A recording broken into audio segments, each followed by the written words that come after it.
लाएगा ना चाचा जी।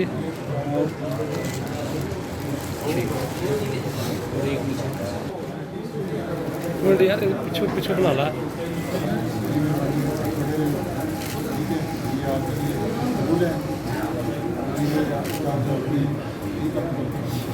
यहाँ पे रहिएगा भाई।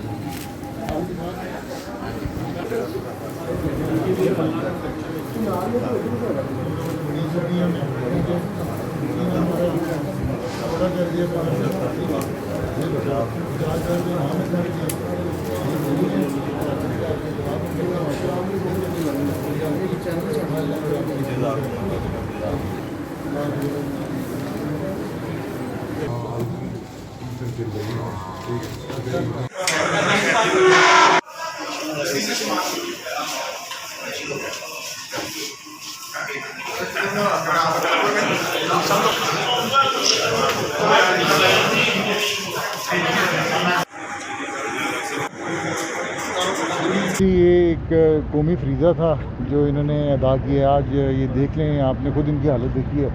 इन्होंने जो ये वर्दी का हक़ अदा किया है, उस यूनिफॉर्म का हक़ अदा किया है, खड़े रहे आखिरी टाइम तक। अब मामलात इस तरह हैं कि हमारे पास एंटी राइट गियर होता है, सोटियाँ होती हैं, लाठियाँ होती हैं, मैक्सिमम आंसू गैस होती है, वही हम चला सकते हैं। लेकिन अब वो भी, अब हम ये नहीं कहते कि वो भी कोई दुश्मन है। दुश्मन तो हमारे नहीं है, हमारे अपने लोग हैं। लेकिन वो जिस तरह का जुल्म कर रहे हैं, जो बर्बरियत कर रहे हैं, वो तो कोई किसी दुश्मन के साथ भी नहीं करता। कि खुल्लम खुल्ला सीधी सीधी फायरिंग करें, SMG के फायर करें, जिसे लाकतें हों, तो ये तो ऐसे जैसे दो दुश्मन फ़ौजों की आपस में जंग हो, तो इस तरह की बर्बरियत होती है। तो एक मजमा खिलाफ कानून, उसको हटाना, उसको साइड पे करना, उसको रोकना, कानून हमें इसका हुक्म देता है। और उसी कानून की उसी के पीछे उस कानून की तकमील के लिए ये आज आप देख लें, हमारे 76 जवान जो है ज़ख्मी हो गए और 4 क्रिटिकल कंडीशन में उधर लाहौर में हैं। 2 जवान शहीद हो गए हैं।